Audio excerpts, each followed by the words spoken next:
Here in the UK, when something is referred to as being Marmite, it means that you either love it or you hate it. This is arguably the best way to describe the Big Bang Theory. While there are those who simply can't get enough of the socially awkward scientists from Caltech, there are those who just can't stand the show. Whether it's the laughter track, or the overuse of jokes and catchphrases, they will do everything they can to distance themselves from the show and question those who watch it. However, no one can deny the show's success after 12 seasons and 279 episodes. In fact, the show became the longest running multi-camera sitcom in TV history, taking the record away from Cheers. But as we've proven with our two Friends videos, it's hard for such a long-running series with so many storylines, characters and moving parts to always stay on the right side of continuity. In this video, we look at 10 cases where a mistake, plot hole or continuity error has slipped through the cracks. I'm Ash Robertson from Man Thoughts, and this is 10 Big Bang Theory errors you probably missed. Number 10. Leonard's snoring. Unlike other character traits which often get forgotten or glossed over to help further an episode or storyline, Leonard's snoring or lack of actually managed to survive for a number of seasons. The first mention is in season 3, when Penny tells Sheldon that Leonard doesn't snore. This is continued 3 seasons later, when Sheldon says one of Leonard's best qualities is he's a good sleeper. However, when we get to season 8, Leonard is having surgery to correct a deviated septum and to end his sleepless nights and apparent snoring. Whilst this could be initially passed off as a new development in Leonard's life, this is later quashed by Amy, who says Sheldon has been complaining about the snoring for at least 5 years. In the very next scene, Sheldon is even seen at Leonard's bedside watching him snore. Number 9. Restricted area. The California Institute of Technology, or Caltech, is widely considered as one of the world's top universities, known for its strength in science and engineering. However, it seems spelling is not one of its strong points. Whilst there is something clearly wrong with Raj and Howard's action figures in season 6, a closer look at Howard's lab door at Caltech would also reveal something not quite right. It seems Howard's lab is a restricted area. Number 8. Raj speaks. For those that have followed Big Bang from the beginning, you will know that for a long time Raj was unable to speak to or in front of women. It was only when he discovered the magical power of a grasshopper cocktail and alcohol, and later had a major breakthrough that he could finally talk to women. But just 7 episodes into season 1, it seemed the writers had already forgotten this very important character trait. With Howard otherwise engaged with Penny's loose friend, the guys faced the choice of either letting Penny join their Halo game or splitting Raj in half. Of course, Raj takes offence to this and rebukes Leonard with a very funny line, right in front of Penny. Now either Raj had a secret hip flask, or more likely, the writers glossed over this plot hole to get the all-important laugh. Number 7. Jimmy Speckerman. Now there's one very good reason why the Big Bang Theory would want you to forget about Jimmy Speckerman. No, it's not because of the forgettable episode he features in, but the actor who plays him. Leonard's bully in season 5 is played by the great Lance Barber, who also plays Sheldon's dad in the Big Bang prequel, Young Sheldon. Now I know you could say that they are completely different characters in 2 different yet linked shows, but on the flip side you could also argue that with Sheldon's eidetic memory, he would surely recognise someone who looks exactly the same as his father.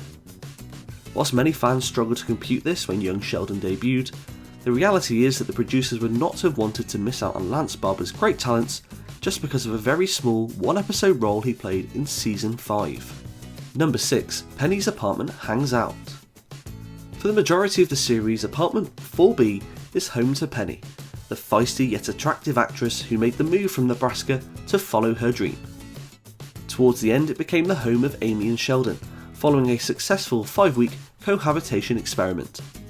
Like many sitcoms, however, one side of the apartment building differs from the other.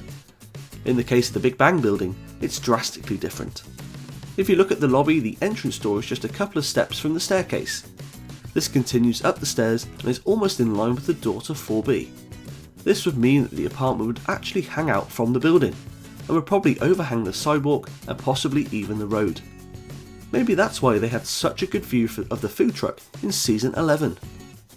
Number 5. Sheldon's finances.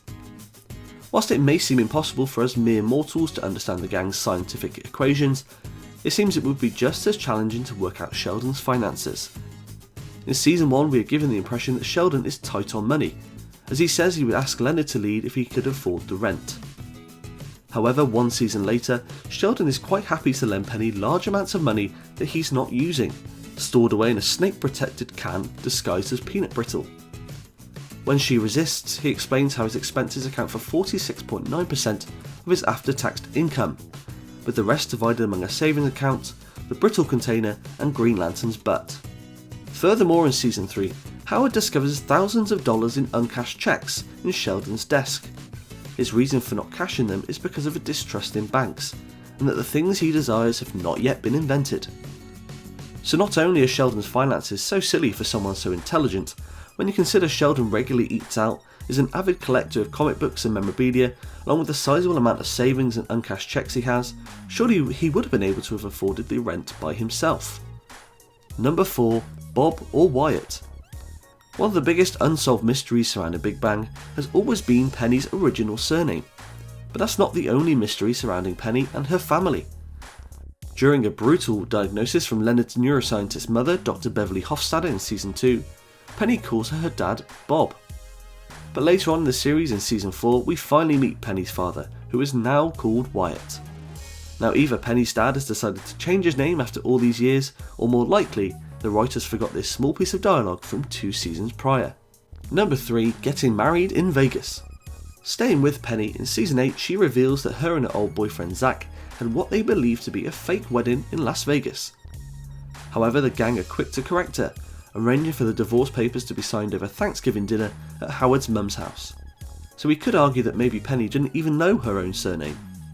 While something so ditzy could be expected from both Penny and Zach, it contradicts something Penny said in an earlier season. 2 seasons prior, in season 6, Howard and Bernadette are deciding where to get married before Howard jets off to space. When Vegas is suggested, Bernadette questions whether it's too tacky. Before Howard can answer, Penny jumps in to say she knows many people who have got married in Vegas. So if Las Vegas weddings are indeed fake, why would she not say something then to get Vegas off their list of options? Maybe she just forgot all those people she knows when she was with Zach in the Vegas chapel. Number 2. The roommate agreement. For avid viewers of Big Bang, you will know just how important the roommate agreement is to Sheldon. This strict code of conduct governed every aspect of Sheldon and Leonard's lives as roommates, with sections covering everything from the thermostat and TV and food schedules, right through to a body snatchers and Skynet clause. One such clause says that there must be at least 12 hours notice of any house guest. While Sheldon observes this rule himself if Professor Plimpton stays over, it seems Leonard fails to do so with Leslie, Penny and Stephanie. This is just one example of rules being broken and Sheldon not being too bothered. There's no doubt that the roommate agreement is a mechanism for Sheldon to get his own way. He even admits as much within the series. So maybe when Sheldon said no pets, it was really to stop Leonard. That's the only way to justify why Sheldon breaks his own roommate agreement following his first breakup with Amy, adopting a clouder of cats. That's without even mentioning the fact that Sheldon is supposedly allergic to cats, yet shows no symptoms throughout the episode in question. And number 1, Sheldon's spot. Whilst we don't know whether it's officially mentioned in the roommate agreement, everybody is clear which is Sheldon's spot. Since Leonard introduced the couch, as seen in the flashback episode in season 3, it has long been established that the right end seat is Sheldon's and is held in eternal dibs. Throughout the season, Sheldon gets very protective over his spot, except on the odd occasion where the story arc has been forgotten. During a practice round for the upcoming Physics Bowl in season 1, Leonard can be clearly seen in Sheldon's spot, and the opener to season 2 is Raj, who is living dangerously. Now some have said that both instances can be explained as Sheldon was working, and when he works he uses his desk chair. However, as evidenced with Sheldon's parking spot at Caltech, he is incredibly protective over his spots, even when he himself is not using them. And that's our list. Don't forget to like, share and subscribe, and comment down below with any Big Bang plot holes, continuity errors or mistakes we've missed. Let us know which is your favourite episode too. Until next time, I'm Ash Robertson and this is Man Thoughts.